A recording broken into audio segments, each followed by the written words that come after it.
Adani smart మీటర్లతో నిలువు దోపిడీ చేస్తున్న కూటమి ప్రభుత్వ నియంతృత్వ విధానాలకు వ్యతిరేకంగా సిపిఐ, సిపిఎం వామపక్ష పార్టీలు ప్రజా సంఘాల ప్రజావేదిక నేతృత్వంలో దశలవారీ పోరాటాలు నిర్వహిస్తామని సిపిఎం జిల్లా కార్యదర్శి తమ్మినేని సూర్యనారాయణ తెలిపారు. రాష్ట్ర వ్యాప్త పిలుపులో భాగంగా మంగళవారం ఉదయం విజయనగరం కలెక్టర్ కార్యాలయం వెనుక ఉన్న విద్యుత్ సబ్స్టేషన్ దగ్గర నిరసన చేపట్టారు. ఈ సందర్భంగా వారు మీడియాతో మాట్లాడుతూ గత వైసీపీ ప్రభుత్వం 9 సార్లు కరెంటు ఛార్జీలు పెంచి 32,000 కోట్ల భారం ప్రజలపై మోపిందని, ఆనాడు చంద్రబాబు నాయుడు ప్రతిపక్షంలో ఉండి బాదురే బాదురు అనే కార్యక్రమాలు చేసి టీడీపీ కూటమి ప్రభుత్వం అధికారంలోకి వస్తే ఛార్జీలు పెంచబోమన్నారు. ఇప్పటికీ భారంగా ఉన్న ఛార్జీలు తగ్గిస్తామని ఎన్నికల్లో హామీ ఇచ్చి నేడు ఆ హామీని విస్మరించడం, ఒడ్డు చేరాక తెప్ప తగిలేసే చందన ఉందని విమర్శించారు. స్మార్ట్ మీటర్లు పగలగొట్టాడని చంద్రబాబు సుపుత్రుడు లోకేష్ బాబు ఆనాడు పిలుపునిచ్చారని, నేడు అదే స్మార్ట్ మీటర్లు ఇంటింటికి వచ్చి బిగిస్తుంటే లోకేష్ బాబు నోరు మెదపకుండా ప్రజలను నమ్మకద్రోహం చేశారని ఆగ్రహం వ్యక్తం చేశారు.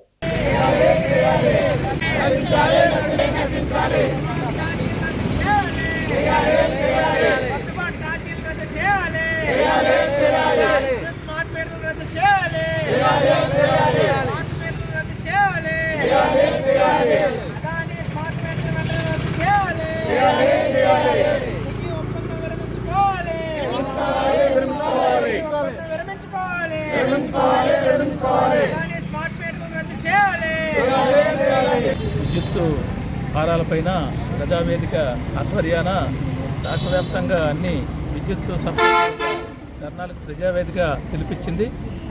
అందులో భాగంగానే ఈరోజు విజయనగరం హెడ్ క్వార్టర్లో జరుగుతుంది, జిల్లా వ్యాప్తంగా కూడా జరుగుతుంది.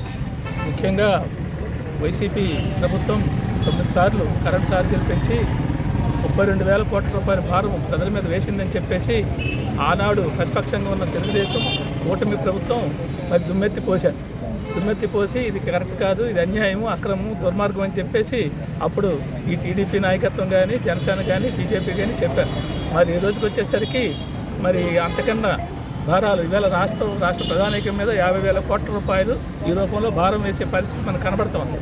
కాబట్టి ఇవన్నీ తగ్గించాలి. స్మార్ట్ మీటర్లు వెనక్కి తీసుకోవాలి, గ్రూప్ ఛార్జీలు వెనక్కి తీసుకోవాలి, ప్రజల మీద భారాలు తగ్గించాలి అనే డిమాండ్లు ప్రధానంగా ఈరోజు ప్రజల ముందుకు పెట్టి ఆ ప్రజలను సమీకరించాలని అనుకుంటాం. ఎందుకంటే బాదురే బాదురు అని గత ప్రభుత్వం చెప్పింది. ఈ ప్రభుత్వం వాళ్ళు అప్పుడు చెప్పారు, వాళ్ళ మీద వీళ్ళ మీద చెప్పుకోవడం తప్ప ఇద్దరు చేసే పని ఒకటే, ప్రజల మీద భారం వేయడమే ముఖ్యంగా పని. ఈ స్మార్ట్ మీటర్లు ఏమిటి?